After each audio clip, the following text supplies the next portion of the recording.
¿Dónde está vuestra fe? Por Martin Lloyd-Jones. Aconteció un día que entró en una barca con sus discípulos y les dijo: pasemos al otro lado del lago. Y partieron, pero mientras navegaban, él se durmió, y se desencadenó una tempestad de viento en el lago, y se anegaban y peligraban, y vinieron a él y le despertaron, diciendo: Maestro, Maestro, que perecemos. Despertando él, reprendió al viento y a las olas, y cesaron y se hizo bonanza. Y les dijo: ¿Dónde está vuestra fe? Y atemorizados se maravillaban, y decían unos a otros: ¿Quién es este, que aun a los vientos y a las aguas manda y le obedecen? Lucas capítulo 8, versículos 22 al 25. Quiero llamar su atención particularmente a esta pregunta que fue dirigida por nuestro Señor y Salvador Jesucristo a los discípulos. Les dijo: ¿Dónde está la fe de ustedes? De hecho, quiero llamar su atención a todo este incidente como parte de nuestra consideración del tema de la depresión espiritual. Ya hemos considerado varias causas de esta condición, y este incidente particular en la vida y ministerio de nuestro Señor nos enfrenta a otra causa. La que se trata aquí es todo el problema y la cuestión de la naturaleza de la fe. En otras palabras, hay muchos cristianos que se meten en dificultades y son infelices de vez en cuando porque claramente no han entendido la naturaleza de la fe. Pueden decir: si no han entendido la naturaleza de la fe, ¿cómo pueden ser cristianos? La respuesta es que lo que hace a uno como cristiano es que se le da el don de la fe. Se nos da el don de la fe por Dios a través del Espíritu Santo, y creemos en el Señor Jesucristo y eso nos salva. Pero eso no significa que hayamos entendido completamente la naturaleza de la fe. Así que sucede que, aunque podamos ser verdaderamente cristianos y genuinamente salvados al recibir este don de fe, posteriormente podemos meternos en problemas con nuestra experiencia espiritual porque no hemos entendido lo que realmente es la fe. Se da como un don, pero a partir de ahí tenemos que hacer ciertas cosas al respecto. Ahora bien, este incidente tan llamativo resalta la importancia vital de distinguir entre el don original de la fe y caminar en la fe, o la vida de fe que viene después. Dios nos inicia en esta vida cristiana y luego tenemos que caminar en ella. Porque por fe andamos, no por vista, es el tema que estamos considerando ahora.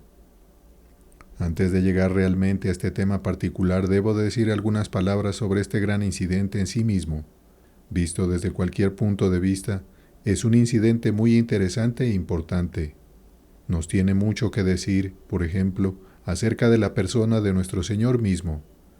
Nos enfrenta a lo que se describe como una paradoja, la aparente contradicción en la persona de nuestro Señor Jesucristo. Allí estaba Él, cansado y fatigado, tan cansado, de hecho, que se quedó dormido. Ahora bien, este incidente está registrado por los 3 llamados evangelios sinópticos, Mateo, Marcos y Lucas, y es realmente importante desde el punto de vista de entender la persona del Señor Jesucristo. Mírenlo, no hay duda acerca de su humanidad.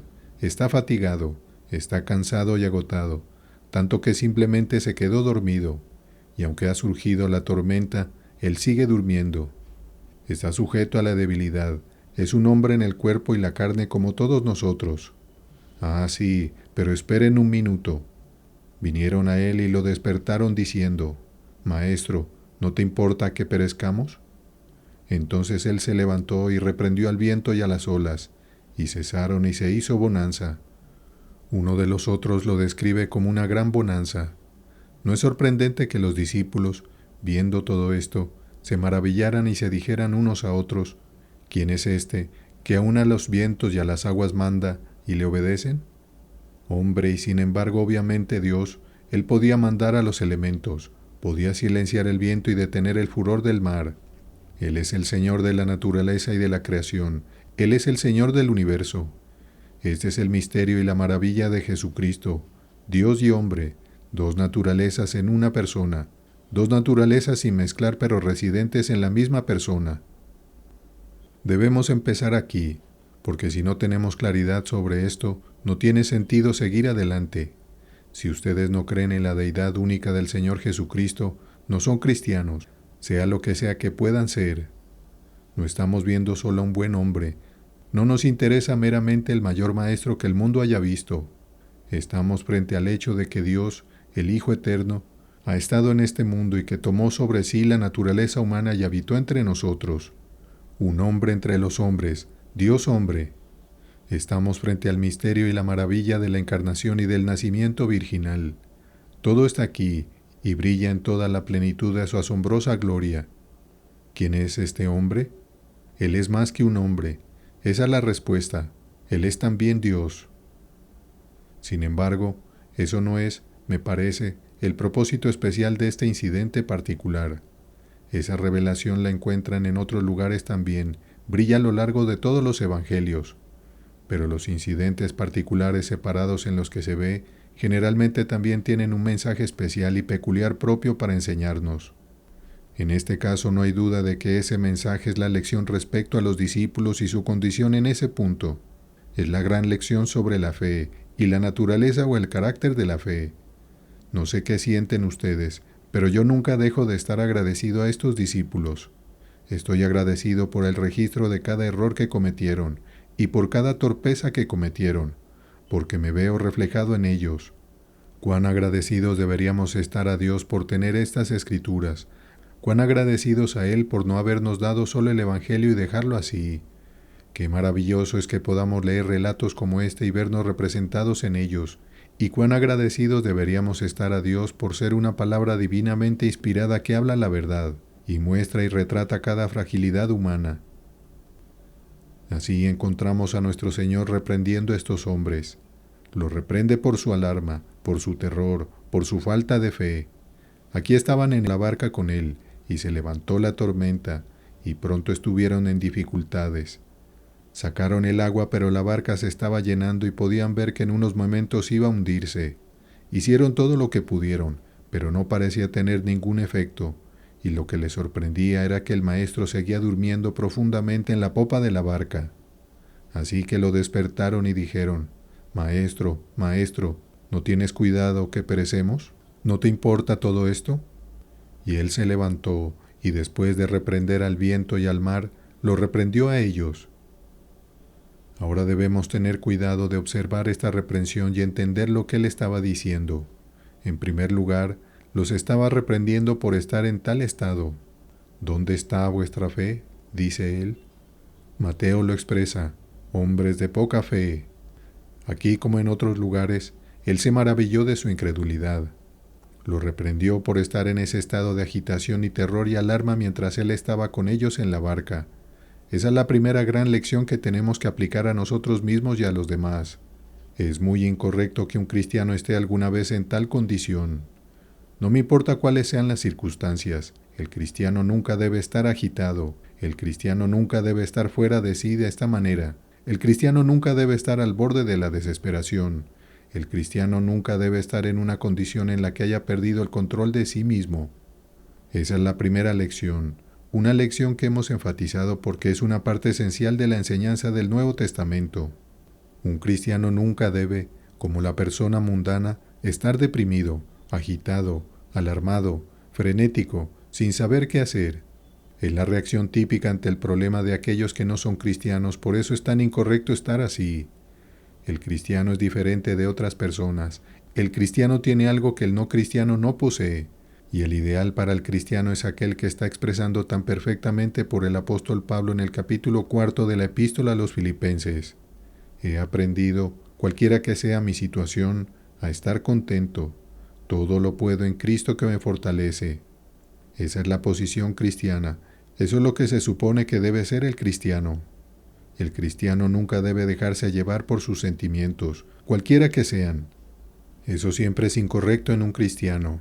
Siempre debe estar controlado, como espero demostrarles. El problema con estos hombres era la falta de autocontrol.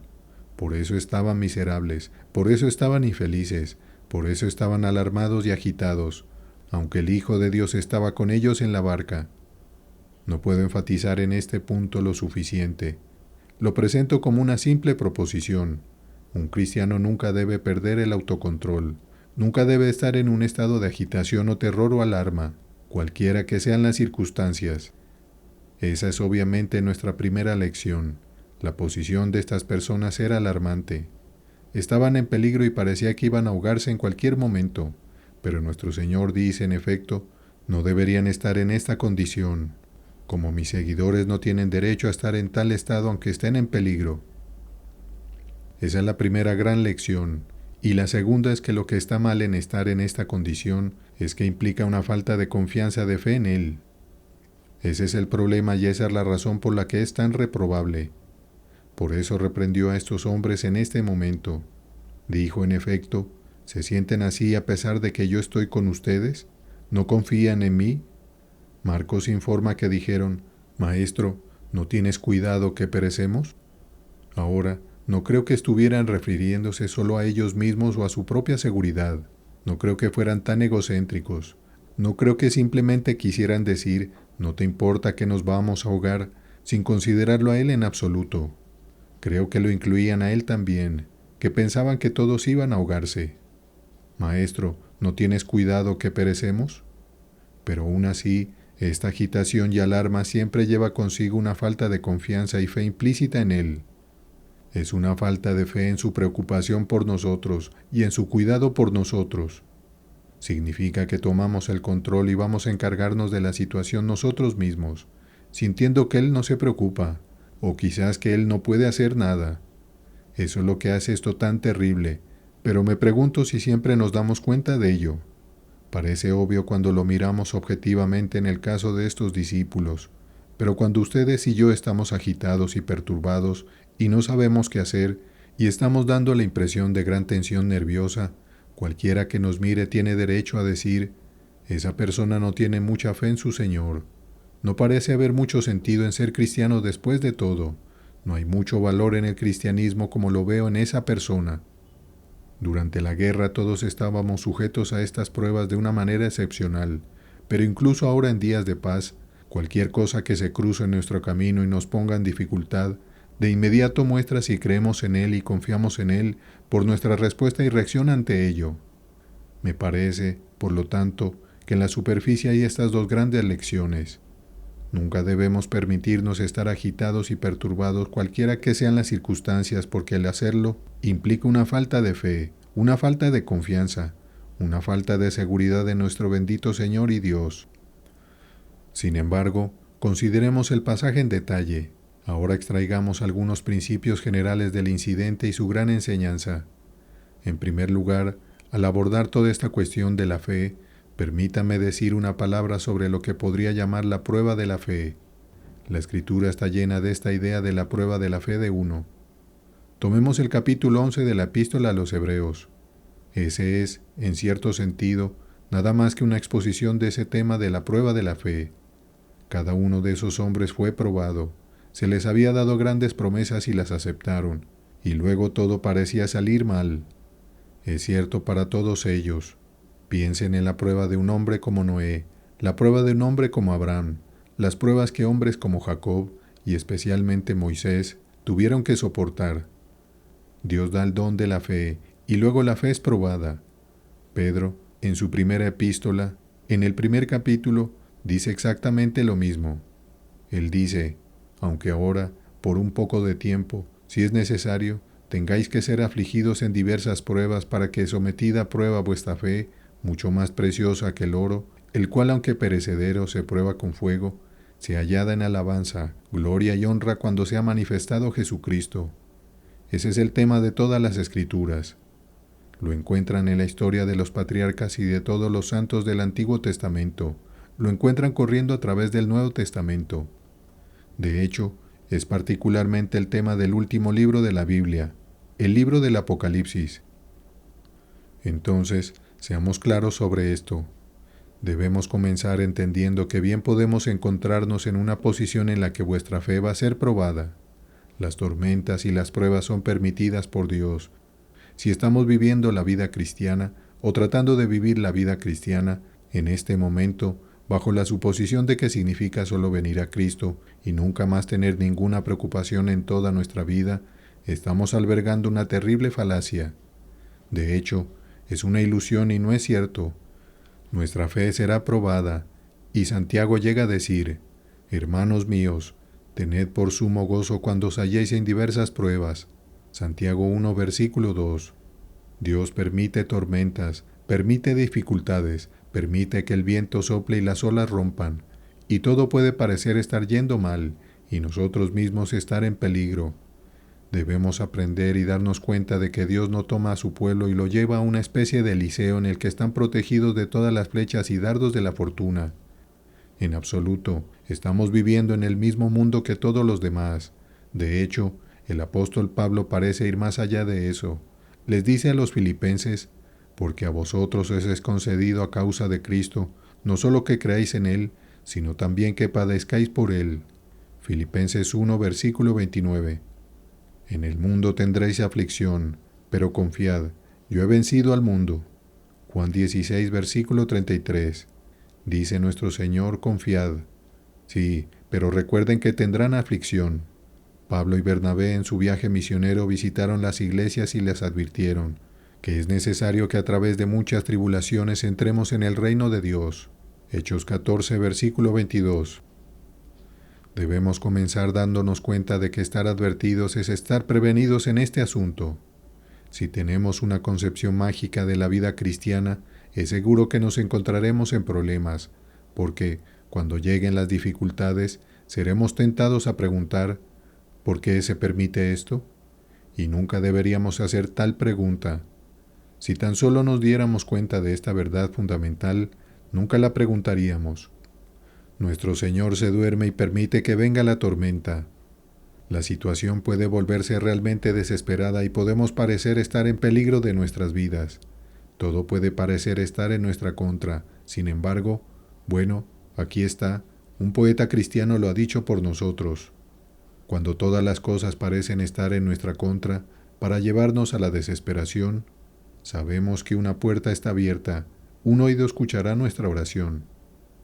Pero las cosas pueden ser desesperadas.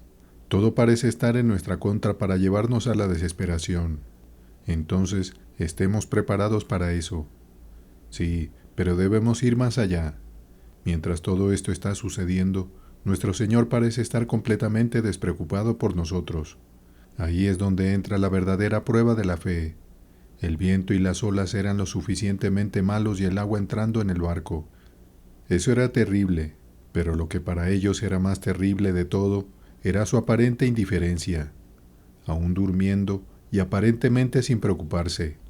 Maestro, ¿no tienes cuidado que perecemos? Él parece estar indiferente, indiferente hacia nosotros, indiferente hacia sí mismo, indiferente hacia su causa, indiferente hacia su reino. Imaginen los sentimientos de esos hombres. Lo habían seguido y escuchado la enseñanza sobre la venida del reino. Habían visto sus milagros y estaban esperando que sucedieran cosas maravillosas. Y ahora parecía que todo iba a terminar en un naufragio y ahogamiento. ¡Qué anticlímax! Y todo por su indiferencia. Debemos ser muy jóvenes en la vida cristiana si no sabemos algo sobre esto. ¿No sabemos todos algo sobre esta posición de prueba y dificultad? Sí, y de un sentimiento de que Dios de alguna manera no parece importarle. No hace nada al respecto. ¿Por qué permite que yo, un cristiano, sufra a manos de un no cristiano? Dicen muchas personas. ¿Por qué permite que las cosas salgan mal conmigo y no con otras personas? ¿Por qué ese hombre tiene éxito mientras que yo soy un fracasado? ¿Por qué Dios no hace algo al respecto? ¿Con qué frecuencia las personas cristianas hacen tales preguntas? Lo han preguntado sobre todo el estado de la iglesia hoy. ¿Por qué no envía un avivamiento? ¿Por qué permite que estos racionalistas y ateos tomen la ascendencia? ¿Por qué no interviene y hace algo y revive su obra? ¿Con qué frecuencia somos tentados a decir tales cosas, exactamente como estos discípulos en el barco lo hicieron? El hecho de que Dios permita estas cosas y que a menudo parezca estar completamente despreocupado por todo, realmente constituye lo que estoy describiendo como la prueba de la fe. Esas son las condiciones en las que nuestra fe es probada y puesta a prueba, y Dios permite todo eso. Santiago incluso nos dice que tengamos por sumo gozo cuando estas cosas nos sucedan.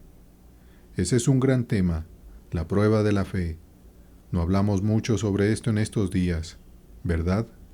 Pero si volviéramos al siglo XVII o al siglo XVIII, encontraríamos que era entonces un tema muy familiar. Supongo que en muchos sentidos era el tema central de los puritanos. Ciertamente, fue prominente más tarde en el despertar evangélico del siglo XVIII. La prueba de la fe del hombre y cómo superar estas cosas, el caminar por fe y la vida de fe, era su tema constante. Pasemos ahora a la segunda pregunta. ¿Cuál es la naturaleza de la fe, el carácter de la fe? Este es, sobre todo, el mensaje particular de este incidente, y siento que se destaca especialmente en este relato del Evangelio según San Lucas. Por eso estoy tomando el incidente de ese Evangelio en particular y enfatizando la forma en que nuestro Señor plantea la pregunta: ¿dónde está vuestra fe? Ahí está la clave de todo el problema. Observen la pregunta de nuestro Señor. Parece implicar que Él sabe perfectamente bien que ellos tienen fe. La pregunta que les hace es: ¿dónde está? Tienen fe, pero ¿dónde está en este momento? Debería estar aquí. ¿Dónde está? Ahora eso nos da la clave para entender la naturaleza de la fe. Primero, permítanme plantearlo de manera negativa. La fe, obviamente, no es solo una cuestión de sentimientos. No puede serlo, porque los sentimientos de uno en este tipo de condición pueden ser muy cambiantes. Un cristiano no debe estar abatido cuando todo sale mal. Se le dice que se regocije. Los sentimientos pertenecen solo a la felicidad. El regocijo abarca algo mucho más grande que los sentimientos. Y si la fe fuera solo una cuestión de sentimientos, entonces cuando las cosas van mal y los sentimientos cambian, la fe desaparecería. Pero la fe no es solo cuestión de sentimientos. La fe abarca toda la persona, incluyendo su mente, su intelecto y su entendimiento. Es una respuesta a la verdad, como veremos. Lo segundo es aún más importante. La fe no es algo que actúa automáticamente. La fe no es algo que actúa mágicamente. Esto, creo, es el error del cual todos, en algún momento u otro, hemos sido culpables. Parecemos pensar que la fe es algo que actúa automáticamente. Muchas personas, me parece, conciben la fe como si fuera algo similar a estos termostatos que tienen en conexión con un aparato de calefacción. Ajustan su termostato a un nivel dado. Quieren mantener la temperatura en un cierto punto y actúa automáticamente. Si la temperatura tiende por encima de eso, el termostato entra en funcionamiento y la baja. No tienen que hacer nada al respecto. El termostato actúa automáticamente y lleva la temperatura al nivel deseado automáticamente. Ahora, hay muchas personas que parecen pensar que la fe actúa así. Asumen que no importa lo que les suceda, que la fe operará y todo estará bien. Sin embargo, la fe no es algo que actúa mágicamente o automáticamente. Si lo hiciera, estos hombres nunca habrían estado en problemas. La fe habría entrado en funcionamiento y estarían tranquilos y serenos, y todo habría estado bien. Pero la fe no es así. Esos son los errores absolutos respecto a ella. ¿Qué es la fe? Miremoslo positivamente. El principio enseñado aquí es que la fe es una actividad, es algo que debe ejercerse. No entra en funcionamiento por sí misma. Ustedes y yo debemos ponerla en funcionamiento. Es una forma de actividad. Ahora, permítame dividir esto un poco. La fe es algo que ustedes y yo debemos poner en operación. Eso es exactamente lo que nuestro Señor les dijo a estos hombres. Él dijo: ¿dónde está vuestra fe? Lo que significa: ¿por qué no están tomando su fe y aplicándola en esta situación? Verán, fue porque no lo hicieron, porque no pusieron su fe en operación, que los discípulos se habían vuelto infelices y estaban en un estado de consternación.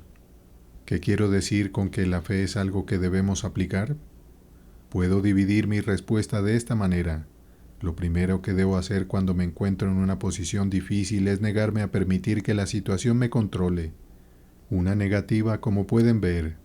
Estos hombres estaban en el bote, el maestro estaba dormido, y las olas se elevaban. El agua entraba y no podían sacarla lo suficientemente rápido. Parecía que iban a hundirse, y su problema era que estaban controlados por esta situación. Debieron haber aplicado su fe y tomado el control de ella, y dicho: no vamos a entrar en pánico. Deberían haber comenzado de esa manera, pero no lo hicieron. Permitieron que la situación los controlara. La fe es una negativa a entrar en pánico. ¿Les gusta esa definición de fe? ¿Les parece demasiado terrenal y no lo suficientemente espiritual? Es de la esencia misma de la fe. La fe es una negativa a entrar en pánico, pase lo que pase. Browning, creo, tenía esa idea cuando definió la fe de esta manera. Para mí, la fe significa incredulidad perpetua mantenida en silencio, como la serpiente bajo el pie de Miguel.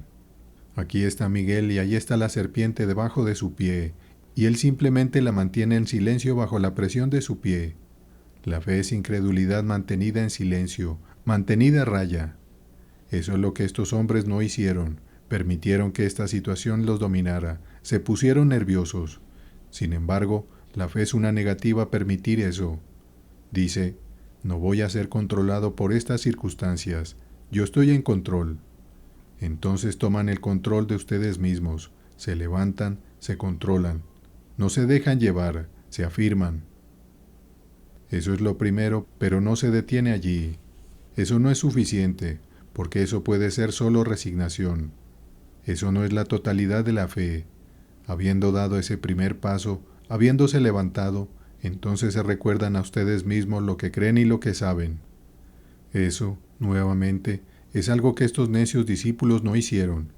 Si solo se hubieran detenido un momento y dicho, ahora bien, ¿qué pasa con esto? ¿Es posible que vayamos a ahogarnos con él en el bote? ¿Hay algo que él no pueda hacer? Hemos visto sus milagros. Convirtió el agua en vino. Puede sanar a los ciegos y los cojos. Incluso puede resucitar a los muertos. ¿Es probable que vaya a permitir que nosotros y él mismo nos ahoguemos de esta manera? Imposible. En cualquier caso nos ama, se preocupa por nosotros.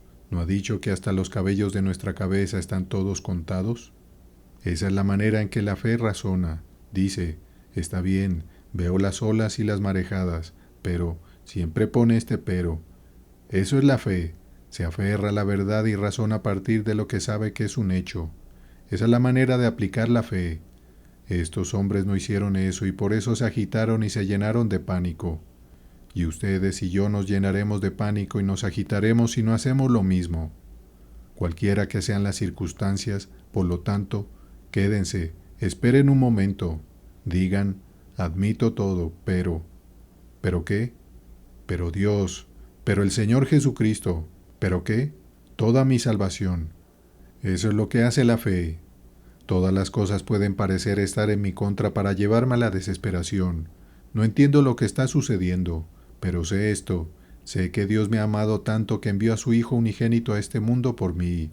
Sé que mientras yo era enemigo, Dios envió a su único Hijo a morir en la cruz en el monte Calvario por mí. Él hizo eso por mí mientras yo era enemigo, un rebelde. Sé que el Hijo de Dios me amó y se entregó a sí mismo por mí. Sé que a costa de la sangre de su vida tengo salvación y que soy hijo de Dios y heredero de la bienaventuranza eterna. Sé eso, muy bien. Entonces sé esto, que siendo enemigos fuimos reconciliados con Dios por la muerte de su Hijo. Mucho más, estando reconciliados seremos salvos por su vida. Romanos 5, versículo 10. Es una lógica inevitable, y la fe argumenta así. La fe se recuerda a sí misma lo que la Escritura llama las grandísimas y preciosas promesas. La fe dice, no puedo creer que Él, que me ha traído tan lejos, me va a dejar en este punto. Es imposible, sería inconsistente con el carácter de Dios. Así que la fe, habiéndose negado a ser controlada por las circunstancias, se recuerda a sí misma lo que cree y lo que sabe. Y luego, el siguiente paso es que la fe aplique todo eso a la situación particular. Nuevamente eso fue algo que estos hombres no hicieron, y es por eso que nuestro Señor se los plantea de esta manera. ¿Dónde está vuestra fe? La tienen. ¿Por qué no la aplican? ¿Por qué no traen todo lo que saben para enfrentar esta situación? ¿Por qué no se enfocan en este problema particular? Ese es el siguiente paso en la aplicación de la fe. Cualquiera que sean sus circunstancias en ese momento, traigan todo lo que saben que es verdad acerca de su relación con Dios para enfrentarlas. Entonces sabrán muy bien que Él nunca permitirá que les ocurra algo perjudicial. A los que aman a Dios, todas las cosas les ayudan a bien. Ni un cabello de tu cabeza será dañado. Él los ama con un amor eterno. No sugiero que puedan entender todo lo que está sucediendo. Puede que no tengan una explicación completa de ello, pero sabrán con certeza que Dios no está indiferente. Eso es imposible. Aquel que ha hecho lo más grande de todo por ustedes, debe estar preocupado por ustedes en todo, y aunque las nubes sean espesas y no puedan ver su rostro, saben que Él está allí. Tras una providencia adusta, Él oculta un rostro sonriente. Ahora aférrense a eso. Dicen que no ven su sonrisa. Estoy de acuerdo en que las nubes terrenales impiden que lo vean, pero Él está allí y nunca permitirá que ocurra algo finalmente perjudicial. Nada puede sucederles excepto lo que Él permite, no importa lo que sea. Alguna gran decepción, tal vez, o puede ser una enfermedad, puede ser una tragedia de algún tipo. No sé lo que es, pero pueden estar seguros de eso, que Dios permite que esto suceda porque es en última instancia para su bien. Es verdad que ninguna disciplina al presente parece ser causa de gozo, sino de tristeza, pero después da fruto apacible de justicia. Hebreos 12, versículo 11. Así es como funciona la fe, pero ustedes y yo tenemos que ejercitarla. No se pone en operación automáticamente. Tienen que enfocar su fe en los eventos y decir, está bien, pero sé esto sobre Dios, y porque eso es verdad, voy a aplicarlo a esta situación. Por lo tanto, esto no puede ser lo que creo que es, debe tener alguna explicación. Y terminan viendo que es el propósito misericordioso de Dios para ustedes, y habiendo aplicado su fe, entonces se aferran. Simplemente se niegan a ser movidos, el enemigo vendrá y los atacará, el agua parecerá estar entrando en el bote, pero dicen, está bien, que venga lo peor. Se mantienen firmes en su fe. Se dicen a ustedes mismos, creo en esto, me voy apoyando en esto, estoy seguro de esto, y aunque no entiendo lo que me está pasando, me estoy aferrando a esto. Eso me lleva a mi última palabra, que es mi tercer principio, el valor de la fe, incluso la más débil o pequeña. Hemos examinado la prueba de la fe, hemos analizado la naturaleza de la fe. Permítame decir unas palabras finales sobre el valor de la fe, por más débil y pequeña que sea. Por pobre y pequeña que fuera la fe de estos discípulos en esta ocasión, ellos, al menos, tenían una cantidad suficiente de fe para hacer lo correcto al final. Fueron a Él. Después de estar agitados, angustiados, alarmados y exhaustos, fueron a Él. Aún tenían algún tipo de sentimiento de que Él podría hacer algo al respecto, así que lo despertaron y dijeron, Maestro, ¿no harás algo al respecto? Esa es una fe muy pobre, pueden decir, una fe muy débil, pero es fe, gracias a Dios. Incluso la fe como un grano de mostaza es valiosa porque nos lleva a Él. Y cuando ustedes van a Él, esto es lo que encontrarán. Él se decepcionará de ustedes y no lo ocultará. Lo reprenderá, les dirá, ¿por qué no razonaron esto? ¿Por qué no aplicaron su fe? ¿Por qué parecen agitados frente a esa persona mundana? ¿Por qué se comportan como si no fueran cristianos en absoluto? ¿Por qué no aplicaron su fe como debían? Me hubiera complacido tanto verlos firmes como hombres en medio del huracán o la tormenta. Oh, ¿por qué no lo hicieron? Él nos hará saber que está decepcionado de nosotros y nos reprenderá, pero, bendito sea su nombre, aún así nos recibirá. Él no nos aleja. No alejó a estos discípulos, los recibió y nos recibirá a nosotros. Sí, y no solo nos recibirá, nos bendecirá y nos dará paz. Reprendió al viento y al mar, y se hizo grande calma. Produjo la condición que tanto ansiaban disfrutar, a pesar de su falta de fe. Así es el Señor lleno de gracia en quien ustedes y yo creemos y seguimos. Aunque a menudo está decepcionado de nosotros y nos reprende, nunca nos desatiende, nos recibirá, nos bendecirá, nos dará paz. De hecho, hará por nosotros lo que hizo por estos hombres. Con esta paz les dio una concepción aún mayor de sí mismo que la que habían tenido antes. Se asombraron y quedaron llenos de asombro por su poder maravilloso. Él, por así decirlo, añadió eso a todas las bendiciones.